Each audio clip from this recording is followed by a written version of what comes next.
নমস্কার, আমি করবী চলে এসেছি একটা নতুন ব্লগের সাথে অনুদের মেয়েবেলা চ্যানেলে। এটা আমার সিপাহীজলা জুওলজিক্যাল পার্কের ব্লগ।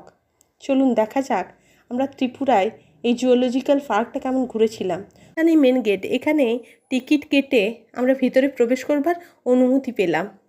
গাড়িসহ আমরা বেশ কিছুটা অরণ্যের মধ্যে দিয়ে অগ্রসর হওয়ার পর দেখতে পেলাম সিপাহীজলা এই জুওলজিক্যাল পার্কটা।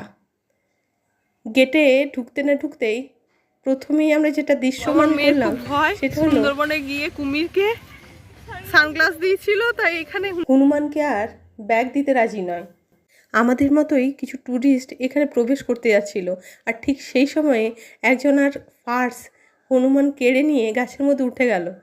মানে এই দৃশ্য দেখেই আমরা যথেষ্ট হতচকিত এবং স্তম্ভিত। যাই হোক, আর রিস্ক না নিয়ে অতি সন্তর্পণে ব্যাগ এবং মোবাইলকে চেপে ধরে অগ্রসর হলাম। এই দেখুন, প্রবেশ করার পর এখানে দেখলাম জল নিয়ে ঢোকারও কোনো অনুমতি নেই। আর যারা জল নিয়ে এখানে প্রবেশ করতে চান তাদের বোতলের কিছু একটা আলাদা ফিস জমা রেখে সেই বোতল নিয়ে তাকে অগ্রসর হতে হবে, এবং রিটার্নের সময় সেই বোতল দেখালে তার পরিবর্তে ওই জমা নেওয়া ফিস তাকে রিটার্ন দেওয়া হবে। যাই হোক, প্রবেশ করতে না করতেই আমাদের পশুরা সিংহের সাথে দর্শন হয়ে গেল। এরপর অগ্রসর হওয়ার পর আমরা এই অরণ্যে বেশ কয়েকটা ফটোশ্যুটও করে নিলাম বিভিন্ন পোজে। তবে এ প্রসঙ্গে বলে রাখি, এই জঙ্গলটার বা এই অরণ্যটার মধ্যে দুটো জিনিস আমার ভীষণ ভালো লেগেছে। তা হলো নাগকেশরের ফুল এবং অশোক ফুলে ভরা ছিল এই বিশাল জঙ্গল বা অভয়ারণ্যটা, যা সত্যি মনোমুগ্ধকর করে তুলেছিল।